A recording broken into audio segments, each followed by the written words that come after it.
Shalom, selamat pagi. Selamat kembali berjumpa pada pagi hari ini di dalam berkat dan kasih setia Tuhan.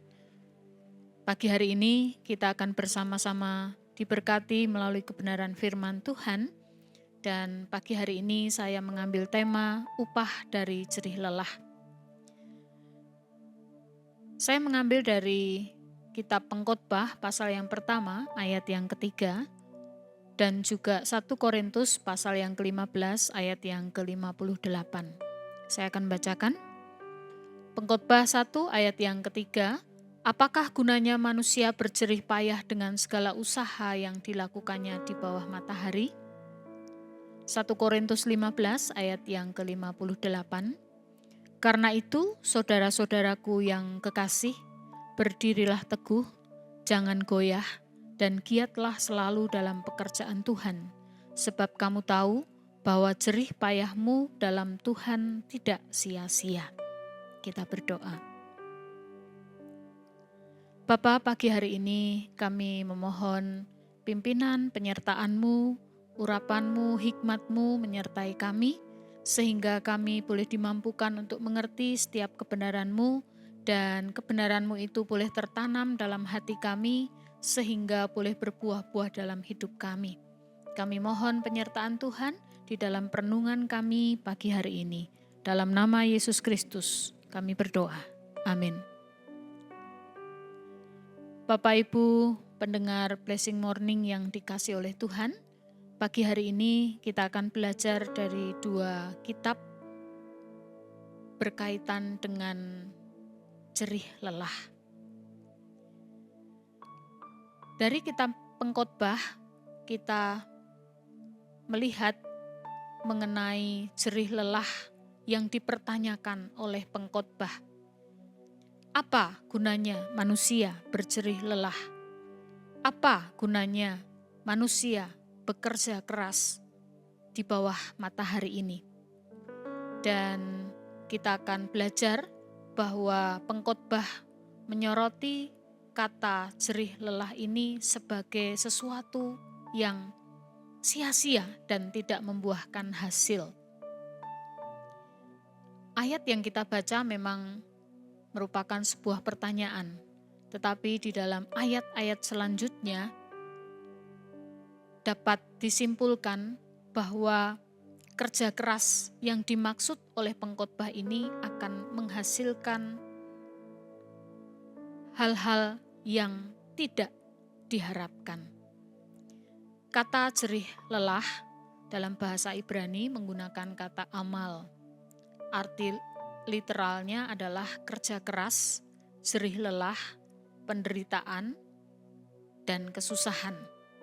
Jerih lelah ini bukan hanya mencakup usaha fisik seperti bekerja, bertani, dan lain sebagainya, tetapi juga mencakup beban batin yang membuat manusia merasa letih dan tidak puas.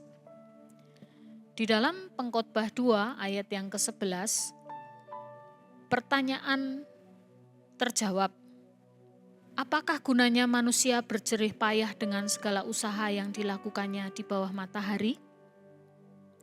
Kerja keras, jerih lelah, dan penderitaan serta kesusahan tidak menghasilkan apa-apa. Dan dikatakan ini adalah seperti usaha menjaring angin, tidak ada gunanya dan sia-sia.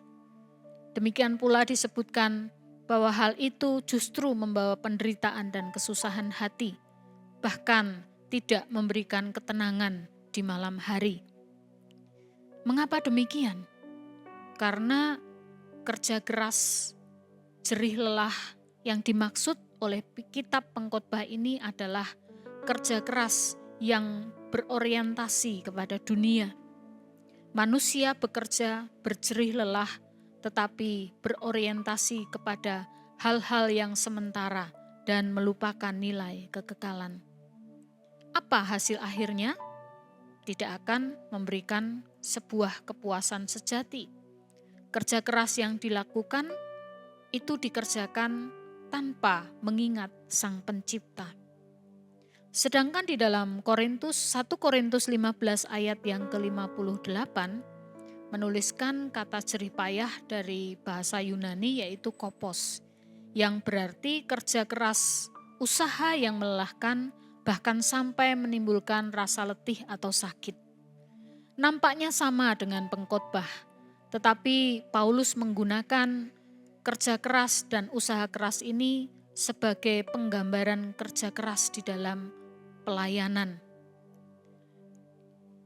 Dan inti dari kerja keras itu adalah bagian dari sebuah pelayanan kepada Allah. Pekerjaan yang dipandang sebagai usaha dan upaya yang bukan saja bernilai bagi dunia ini, tetapi lebih mengarah kepada nilai kekekalan. Di bagian sebelumnya, Paulus membahas mengenai kebangkitan Kristus dan orang percaya. Sehingga dari latar belakang ini, jerih lelah yang dimaksud adalah jerih lelah yang dilakukan di dalam pengharapan kebangkitan, yaitu kebangkitan Kristus yang memberikan jaminan dan janji bagi setiap orang yang bekerja bersamanya. Segala jerih lelah atau kopos dalam bagian ini dikatakan sebagai usaha memang melelahkan, tetapi memiliki nilai yang kekal. Kerja kerasnya memang melelahkan, tetapi Tuhan tidak menutup mata dari setiap kerja keras, bahkan usaha sekecil apapun.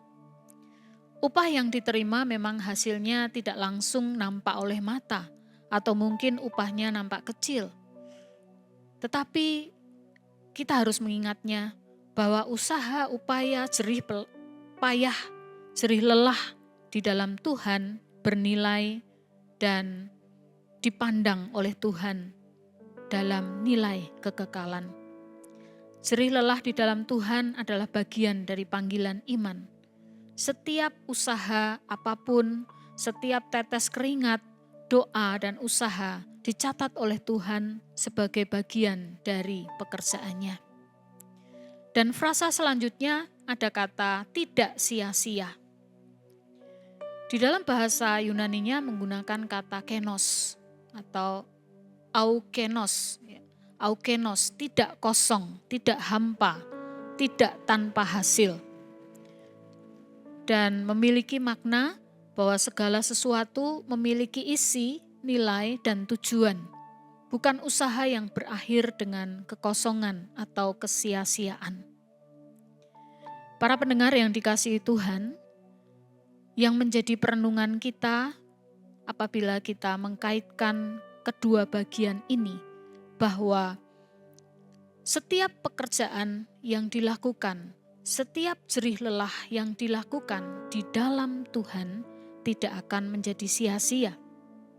Nah, apakah usaha dan pekerjaan serta pelayanan kita pada saat ini sudah didasarkan kepada kepentingan nilai kekekalan?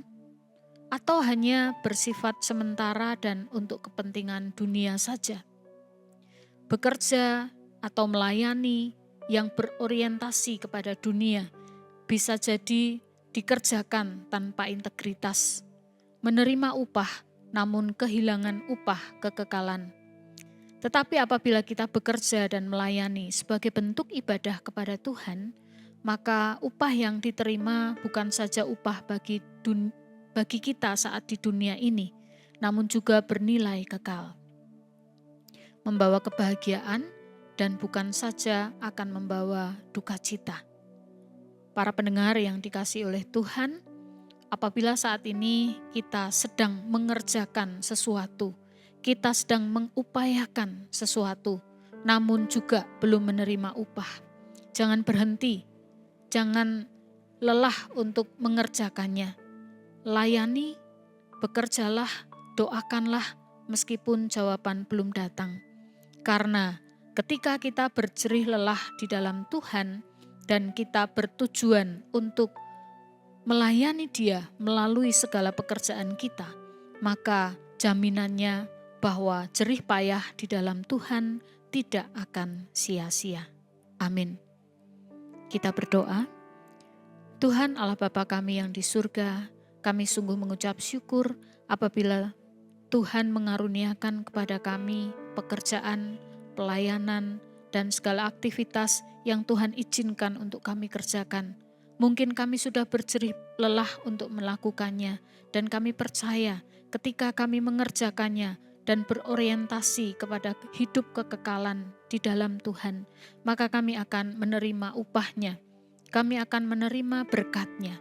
Maka pada saat ini, biarlah Engkau akan menolong kami sekalian menjadi orang yang setia, yang tetap berdiri teguh, tidak goyah di dalam mengerjakan segala sesuatu bersama-sama dengan Tuhan. Terima kasih ya Tuhan. Amin. Mari kita akan menerima berkat Tuhan. Tuhan memberkati engkau dan melindungi engkau. Tuhan menyinari engkau dengan wajah-Nya dan memberi engkau kasih karunia. Tuhan menghadapkan wajah-Nya kepadamu dan memberikan damai sejahtera.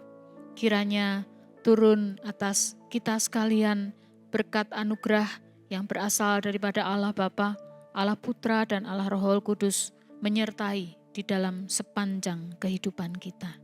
Amin.